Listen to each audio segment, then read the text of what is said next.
In this Ultimate Team series, I make the best team I believe possible, picking players from all eras of NBA history. It isn't just about how talented the teams are, but I'm also trying to build teams that would gel and execute well together. Today, we're looking at the Ultimate Rockets team. Before I get started, here are the rules you need to know. To build each franchise's ultimate team, I will be picking a starting 5, a second unit representing each position, and then 3 additional rotation players at any position I choose. In total, there will be 13 roster spots. It's worth mentioning that I will not simply be building these teams based on how talented each player is, but I'll also be factoring in how well these players would do together as teammates. So without further ado, let's get into it. Starting at point guard is arguably the greatest player ever under 6 feet tall, Calvin Murphy.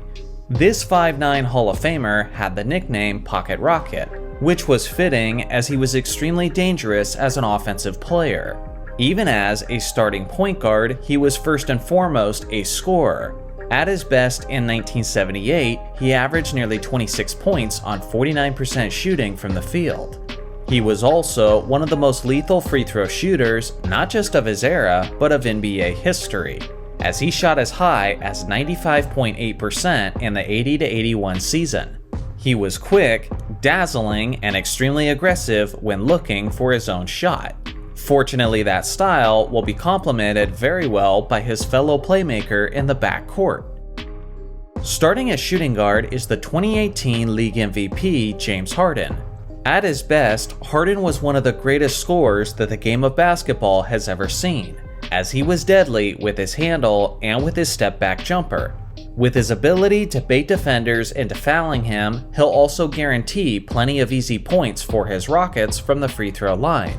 In 2019, he was an absolute monster, as he averaged a whopping 36 points, 7 assists, and nearly 7 rebounds on 44% shooting. Between Harden and Murphy, the starting backcourt should never have a difficult time producing points. Starting at small forward is the 6'8" superstar Tracy McGrady. As most of you know, the prime of his career was in Orlando, but you'd be wrong if you then assumed that he wasn't still dangerous in Houston. As a Rocket, McGrady had the historic comeback to defeat the Spurs, where he scored 13 points in just 33 seconds. He had the athleticism, the skills, and a fantastic shooting touch that made him one of the most complete players in the league. In his first season in Houston, he averaged about 26 points, 6 rebounds, and 6 assists on 43% shooting. This season-long performance was good enough for him to finish in the 7th spot of the MVP race.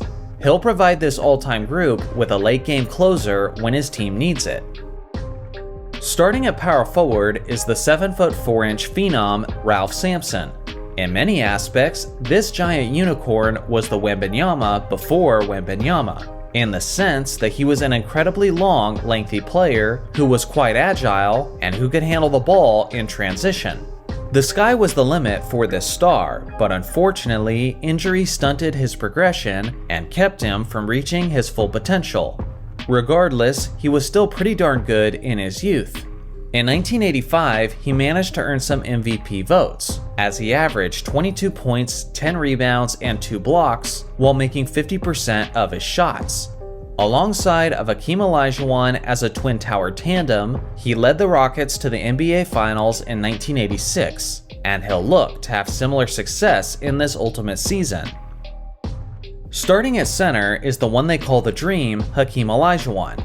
Simply put, he was one of the greatest two-way players of league history, as he had GOAT-level footwork on offense, while being one of the most terrifying rim protectors on defense. He did just about everything well, and during his prime, he nearly achieved 2 quadruple doubles in the span of just 1 month. In 1993, he averaged 26 points, 13 rebounds, 1.8 steals, and a league-leading 4.2 blocks on 53% shooting from the field. He's also one of the ultimate examples of a big game performer, as he won 2 NBA championships while consistently outplaying some of the best centers in the game. Regardless of who he's up against, the Dream will be a nightmare for the opposing big. Now on to the second unit. The backup point guard is the 6'3" All-Star Steve Francis. In his early years, he was a quick and explosive guard who seemed to have a world of success ahead of him. Although his prime didn't end up lasting very long, he was still elite in that short stint, as he made 3 All-Star teams, and in 2002, he averaged 22 points, 7 rebounds, and 6 assists on 44% shooting. He'll be an explosive spark off the bench, and he'll bring in a surge of energy and athleticism for the second unit. The backup shooting guard is none other than Clyde the Glide Drexler. During their 1995 championship run, Drexler operated as the trusty sidekick to Olajuwon, and the team enjoyed his tremendous athleticism, his ability to finish above the rim, and his solid three-point shooting. Drexler also had a knack for creating his own shot, which helped him get plenty of game-winning buckets. Due to this, he'll likely be on the court for the final few minutes of their games. With Houston in 1995, he put up a stat line of 21 points, 7 rebounds, and 4 assists, while hitting nearly 51% of his attempts. The backup small forward is the lockdown defender Ron Artest. As Houston's leader in 2009, he led the Rockets to have far more success than anyone expected, as they pushed the eventual NBA champion Lakers to 7 games in the West semifinals. That year, he finished 5th overall in the Defensive Player of the Year race, while putting up an average of about 17 points, 5 rebounds, and 3 assists on 40% shooting and 40% from three-point range. If McGrady is ever struggling to contain his defensive assignment, then Artest will come in and begin shutting down the opposition as he usually does. The backup power forward is the 6'9" Hall of Famer Elvin Hayes. He was certainly an elite scorer and rebounder, but he was also an NBA All-Defender twice in his career. With bigs ahead of him like Sampson and Olajuwon, he'll certainly have to fight to earn his minutes. But considering how injuries are always a concern for Sampson, Elvin may be filling that void quite often with the starting lineup. The backup center is arguably the most underrated center in NBA history, Moses Malone. Having Moses come off the bench seems like complete insanity, but that's what happens when you share the same franchise as the great Hakeem Olajuwon. Moses will ensure that the painted area will never miss a beat, as Malone is not only a great scorer and a solid defender, but he's also the greatest offensive rebounder in NBA history, as he's the game's all-time leader in that category by quite a significant margin. In his 1982 MVP campaign, he averaged 31 points, a league-leading 14.7 rebounds, and 1.5 blocks on 52% shooting from the field. With Hakeem and Moses at the center position, there will never be a time where the Rockets aren't making noise in the paint. Now on to the 3 rotation players. The first is the all-time great passer, Chris Paul. The players ahead of him at the position are Calvin Murphy and Stevie Franchise, who are 2 guys who look mostly to score for themselves. But if a pure point guard's impact is ever what's needed, then CP3 will make a tremendous substitution. Alongside of James Harden, he led his Rockets to be legitimate title contenders in 2018. And that year, he averaged nearly 19 points, 8 assists, and 5 rebounds, while making 46% of his attempts. The second rotation player is the 7'6" Hall of Famer Yao Ming. He was a graceful and elegant player who had a soft mid-range jumper, and he had a tremendous hook shot as well. He struggled to play a ton of minutes in his career, as his feet and knee issues were continuously laboring him. But on this squad, he won't have to, considering how he's backing up Olajuwon and Malone.